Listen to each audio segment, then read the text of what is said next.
গত রাতেই আমি একটা ভিডিও করেছিলাম। আজকে নিশ্চয়ই আপনারা দেখেছেন যে বিএনপি আস্তে আস্তে নির্বাচনের ব্যাপারে খুব শক্ত অবস্থান নিচ্ছে, যে সঠিক সময়ে ফেব্রুয়ারির মধ্যে যে নির্বাচন, ঘোষিত সময়ের মধ্যে যাতে নির্বাচন হয়। যেহেতু নির্বাচন নিয়ে কিছুটা অনিশ্চয়তা আছে, বিভিন্ন রাজনৈতিক দল নানা রকম দাবি তুলছে, এটাকে তারা মনে করছে চক্রান্ত এবং ষড়যন্ত্রের অংশ।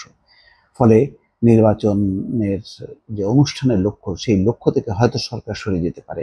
ফলে সরকার যাতে সরে না যায়, আর নির্বাচনের পক্ষে যাতে মানুষ সংগঠিত হয় বা জনমত প্রবল হয়, সেই লক্ষ্যে নির্বাচন অনুষ্ঠানের ব্যাপারে খুব শক্তভাবে একটি অবস্থান নিয়েছে। গত রাতে স্থায়ী কমিটির বৈঠক হয়, যেখানে যুক্ত ছিলেন বিএনপির ভারপ্রাপ্ত চেয়ারম্যান তারেক রহমান। সেখানেই আলোচনা হয়েছে যে কোনোভাবেই ওই সংবিধান সংশোধন, গণভোট, গণপরিষদ এই সমস্তগুলোর মধ্যে যাবে না। যেহেতু বর্তমান সংবিধানের আলোকে সরকার চলছে, রাষ্ট্রপতি আছে, সবাই যার যার অবস্থানে আছে, এবং সেই সংবিধানের আলোকেই নির্বাচন হবে।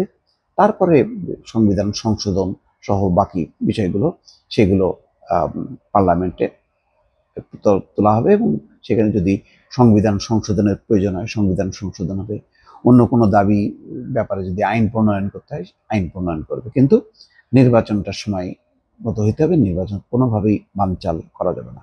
মির্জা ফখরুল ইসলাম আলমগীর আজকে সেই একটা অনুষ্ঠানে, কাজী জাফর আহমেদের দশম মৃত্যুবার্ষিকী উপলক্ষে আয়োজিত এক আলোচনা অনুষ্ঠানে তিনি বলছেন, পরিকল্পিতভাবে নির্বাচনকে বানচাল করার জন্য নিত্য নতুন দাবি তোলা হচ্ছে বলে মন্তব্য করেছেন বিএনপির মহাসচিব মির্জা ফখরুল ইসলাম আলমগীর। তিনি বলছেন, দুর্ভাগ্যজনকভাবে কিছু রাজনৈতিক মহল অত্যন্ত পরিকল্পিতভাবে নির্বাচনকে বানচাল করার জন্য, নির্বাচনকে ব্যাহত করার জন্য নিত্য নতুন দাবি তুলছে। এমন দাবি তুলছে যার সঙ্গে বাংলাদেশের মানুষ পরিচিত নয়। সম্ভবত পিআর সিস্টেমে ভোট, এটা কি কেমনে হবে? মানে কোনো ব্যক্তি থাকবে না, প্রতীকের উপর ভোট দেবে। তারপরে ওই অঞ্চলের মানুষ যাকে, যে দল বা যে প্রার্থীর পক্ষে ভোট দিল, দেখা গেল ওই পিআর সিস্টেমের কারণে অন্য প্রার্থী এসে বললো যে আমি এমপি। এসব নিয়েই মানুষ বিভ্রান্ত। সেই কথাটাই তিনি বলছেন।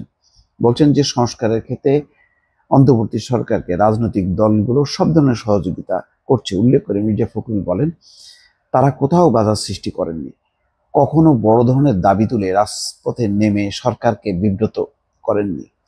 সংস্কার শব্দের সঙ্গে সাধারণ মানুষ পরিচিত নয়, সেখানে সংখ্যানুপাতিক পদ্ধতি বুঝতে সময় লাগবে। এটা মানুষকে বোঝানো খুবই কঠিন। আবার কাকে ভোট দেওয়া হচ্ছে সেটা জানা যাবে না। কিন্তু এসব বাস্তবায়নে অনেকে কথা বলছেন এবং হুমকি দিচ্ছেন। যেমন ইভিএম, যে বলে যে আমি মানে ভোট দেবো তাল গাছ, পাবে হচ্ছে আম গাছ, ওইরকম আর কি। মানে পিআর সিস্টেমে মানে কাকে ভোট দিচ্ছেন, মানে এটা বোঝা যাচ্ছে না। তো এইসব মিলায় এক, তারা মনে করছে যে এই সমস্ত বানচাল, নির্বাচন বানচাল করার ষড়যন্ত্র, চক্রান্ত। সুতরাং নির্বাচন অনুষ্ঠানে, সময় মতো নির্বাচন অনুষ্ঠান এবং নির্বাচনের পক্ষে একটা শক্ত অবস্থান নেওয়ার সিদ্ধান্ত, সেই সিদ্ধান্তের আলোকে গত রাতে যে স্থায়ী কমিটির বৈঠক হয়েছে, সেই বৈঠকের আলোকেই কিন্তু এখন বিএনপির নেতারা যথেষ্ট পরিমাণ সোচ্চার হয়েছেন এবং সক্রিয় হয়েছেন। দর্শক ভালো থাকবেন। আল্লাহ হাফেজ।